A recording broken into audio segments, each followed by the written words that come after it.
গত সোমবার সন্ধ্যায় পাহাড়ি রাস্তায় বাইক চালিয়ে যাচ্ছিলেন এক পুলিশ কনস্টেবল। সন্ধ্যার অন্ধকার আর দুই পাশে বনঘেরা রাস্তায় হঠাৎই তার মোটর বাইকের ওপর আক্রমণ করে বসে একটি বাঘ। মোটরসাইকেল সমেত ছিটকে পড়তেই ওই পুলিশ কনস্টেবলের উপর আক্রমণ করে হিংস্র ওই প্রাণী। পরদিন সকালে সেই বন্যপ্রাণী অভয়ারণ্য সংলগ্ন এলাকা থেকে উদ্ধার করা হয় ওই পুলিশ কর্মীর ক্ষতবিক্ষত দেহ। নিহত ওই পুলিশ কর্মকর্তার নাম চিংসেং মানপুং। তিনি হেড কনস্টেবল হিসেবে কর্মরত ছিলেন। সম্প্রতি এই আলোচিত ঘটনাটি ঘটেছে ভারতের অরুণাচল প্রদেশের পাহাড়ি জনপদ লোয়ার দিবাং উপত্যকায়। পুলিশ জানিয়েছে, চলতি সপ্তাহে সোমবার দিবাং উপত্যকার আনিনি থেকে ফিরছিলেন চিংসেং মানপুং।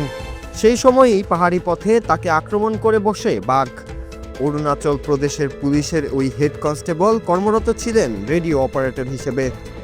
এই ঘটনায় তীব্র চাঞ্চল্য তৈরি হয়েছে, কারণ বাঘের আক্রমণে মানুষের মৃত্যুর ঘটনা অরুণাচল প্রদেশে বিরল। এই ঘটনার পর থেকে ওই এলাকায় ছড়িয়ে পড়ে তীব্র আতঙ্ক। প্রশাসন ও বন দপ্তর থেকে জারি করা হয় বিশেষ সতর্কতা। বাঘ আর মানুষের মধ্যকারী সংঘাত এড়াতে ওই অঞ্চলে চলাচলে সতর্কতা এবং দুই চাকার যান চলাচলে নিষেধাজ্ঞা জারি করা হয়। মেহ বন্যপ্রাণী অভয়ারণ্য এলাকায় বাঘের উপস্থিতি থাকলেও এর আগে এমন আক্রমণের ঘটনা কখনোই ঘটেনি। তাই এবারের এই আক্রমণটি ঘিরে নানা প্রশ্ন উঠতে থাকে। এমন পরিস্থিতির মাঝে সামনে আসে রহস্যময় আরেকটি ঘটনা। ওই পুলিশ কর্মীর মৃত্যুর 3 দিন পর বনের মধ্যেই পাওয়া যায় একটি বাঘিনীর গুলিবিদ্ধ মরদেহ। বন কর্মকর্তাদের সামনে রহস্য আরও ঘনীভূত হয়।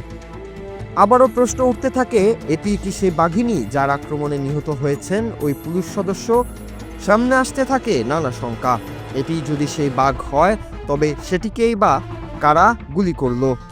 ঘটনাটি নিয়ে এখনও তদন্ত জারি রেখেছে প্রশাসন। যদিও অনেক বনকর্মীদের ধারণা, গুলি খেয়ে আহত হওয়ার কারণেই হয়তো এমন আক্রমণাত্মক হয়ে উঠেছিল ওই বাঘটি।